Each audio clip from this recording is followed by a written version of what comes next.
Students, आज की इस क्लास में हम देखेंगे close packing of crystalline solids.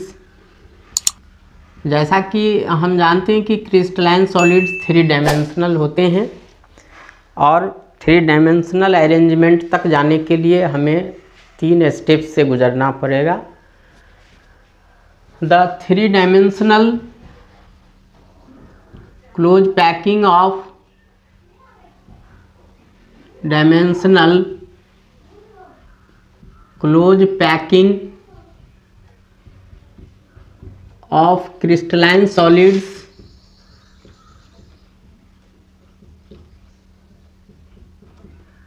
solids can be explained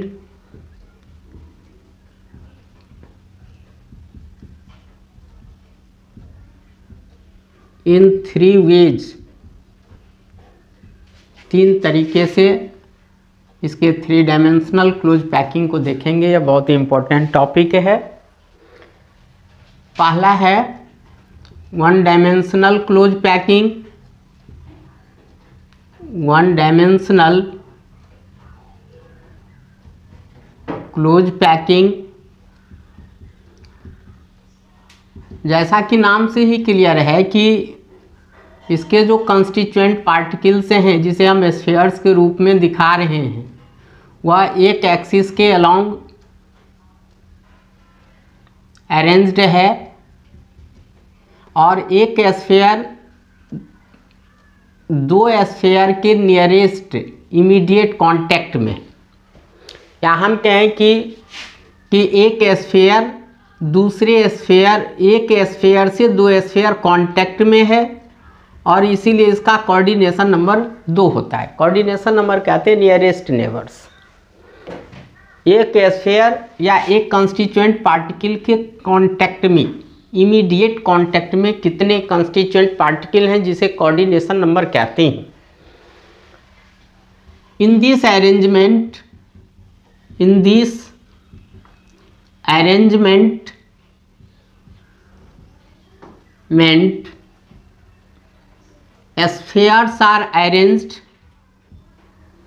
spheres are arranged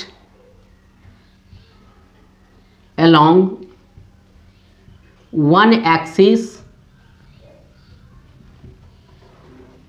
in such a way that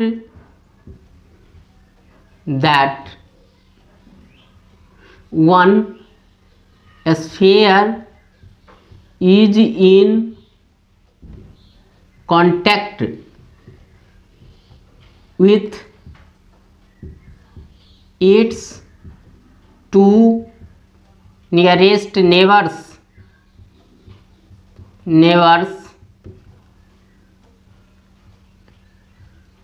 इस अरेंजमेंट में एक स्फीयर 2 स्फीयर के इमीडिएट कांटेक्ट में, इसीलिए इसका कोऑर्डिनेशन नंबर 2 होता है। इसमें स्फीयर्स अलोंग 1 एक्सिस होते हैं और इसीलिए इसे 1 डायमेंशनल क्लोज पैकिंग कहते हैं। हम कोऑर्डिनेशन नंबर को डिफाइन करें। What is coordination number? Coordination number किसे कहते हैं? The nearest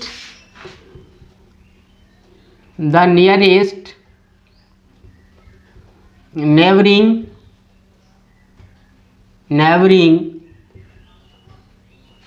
spheres is called coordination number। एक बार और हम शुरू से देख लें। क्लोज पैकिंग क्रिस्टलाइन सॉलिड्स का यहाँ हम देख रहे हैं। Close packing of crystalline solids, ये 3 डायमेंशनल होते हैं और 3 डायमेंशनल क्लोज पैकिंग तक जाने के लिए हमें 3 स्टेप्स से गुजरना पड़ता है, या 3 तरीके से गुजरना पड़ता है। पहले हम देखेंगे कि 1 डायमेंशनल क्लोज पैकिंग। इस क्लोज पैकिंग में spheres are arranged along 1 axis in such a way that one sphere is in contact with its 2 nearest neighbors। इस अरेंजमेंट में स्फीयर्स एक एक्सिस के अलोंग होता है और इसमें एक स्फीयर दो स्फीयर के इमीडिएट कांटेक्ट में होता है, इसीलिए इसका कोऑर्डिनेशन नंबर 2 होता है। कोऑर्डिनेशन नंबर कहते किसे हैं? तो पहले बताएं कि एक स्फीयर दो स्फीयर के इमीडिएट कांटेक्ट में है, यानी टचिंग स्फीयर्स को हम कोऑर्डिनेशन नंबर कहते हैं और इसको डिफाइन करते हैं, the nearest neighbouring spheres is called coordination number. तो इस तरह से वन डायमेंशनल क्लोज पैकिंग को हमने देख लिया। अब वन डायमेंशनल क्लोज पैकिंग के बाद इसी का आता है two dimensional close packing. Two dimensional close packing, two dimensional close packing अब दो तरह के होते हैं। पहला है square close packing, square close packing. Square close packing इसके नाम से ही क्लियर है कि जब हम स्फीयर्स को अरेंज करेंगे along x axis and y axis, x axis के along और y एक्सिस के along जब हम इसके स्फीयर्स को अरेंज करते हैं तो इसमें एक स्फीयर दूसरे स्फीयर के जस्ट ऊपर होता है, यानी horizontally spheres of one row are arranged horizontally as well as vertically in such a way that spheres of the second row is exactly above the first row, spheres of the third row is exactly above the second row, and so on. And if first row is A, then second row is also A, third row is also A, that is each row के में arrangement of sphere same होते हैं और इसीलिए हम इसे ए type arrangement भी कहते हैं, A type arrangement. In this arrangement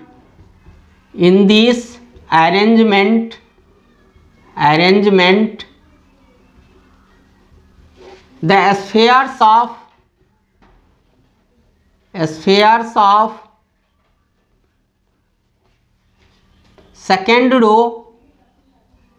second row are exactly above those of the first row. The spheres of the third row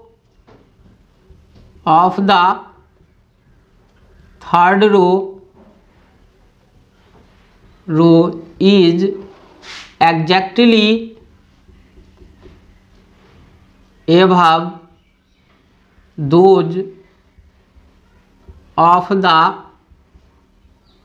second row and so on. Hence here coordination number in this arrangement equal to 2। Square close packing में जैसा नाम से ही clear है कि एक sphere दूसरे sphere के just above है, या हम कहें कि जस्ट नीचे भी है। एक स्फीयर के ऊपर दूसरा स्फीयर, दूसरा के ऊपर तीसरा, exactly above the first spheres of the second row is exactly above of the first row. Spheres of the third row is exactly above those of the second row. If arrangement of one row is A, then spheres of the second row is also A and the spheres of the third row is also A. और हम square close packing को हम ए type arrangement भी कहते हैं। इस arrangement में जब हम कोऑर्डिनेशन नंबर की बात करें तो एक स्फीयर के कांटेक्ट में 4 स्फीयर हैं और चारों के सेंटर को मिलाते हैं तो एक स्क्वायर बनता है, इसीलिए हम स्क्वायर क्लोज पैकिंग भी कहते हैं। या टू डायमेंशनली अरेंज्ड है along X axis and along Y axis. अब इसके बाद इसका दूसरा 2 डायमेंशनल क्लोज पैकिंग का दूसरा टाइप है, वह है hexagonal close packing. Hexagonal close packing, यह भी 2 डायमेंशनल क्लोज पैकिंग है, लेकिन दोनों में अंतर है।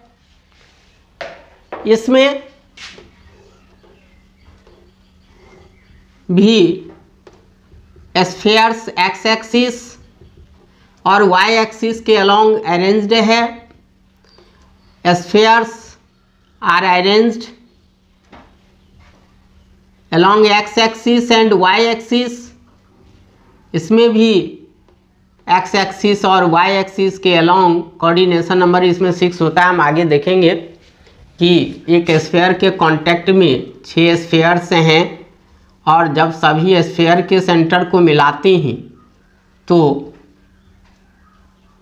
एक हेक्सागोन बनता है। इस तरह के अरेंजमेंट में स्फीयर्स के डिप्रेशंस में दूसरे स्फीयर्स को हम प्लेस करते हैं। In this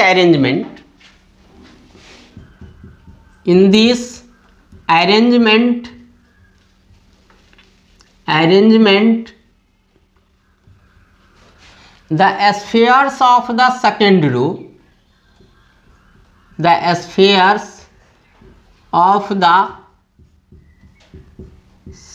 row,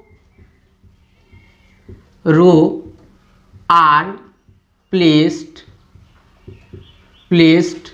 in the depressions of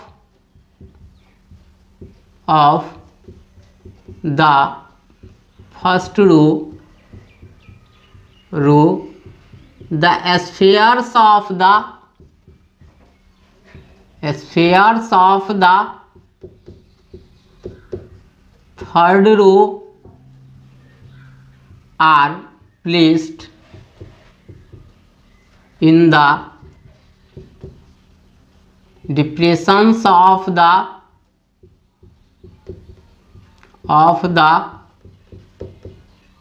second row and so on। इस अरेंजमेंट में एक स्फीयर के कांटेक्ट में 6 स्फीयर्स हैं।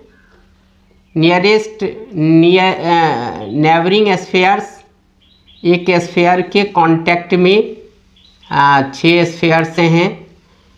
या चूँकि 2 डायमेंशनल बोर्ड है, फिर भी यहाँ हम देखें तो वैसे एनसीईआरटी की किताब में बहुत अच्छे तरीके से इसका ज्योमेट्री दिया हुआ है और उसको सही तरीके से देखने का कोशिश करें, बार बार लिखने का कोशिश करें, प्रैक्टिस करें, ताकि जो है इसका क्लियर कॉन्सेप्ट आपके ब्रेन में आए। ये बार बार प्रैक्टिस की चीज़ है।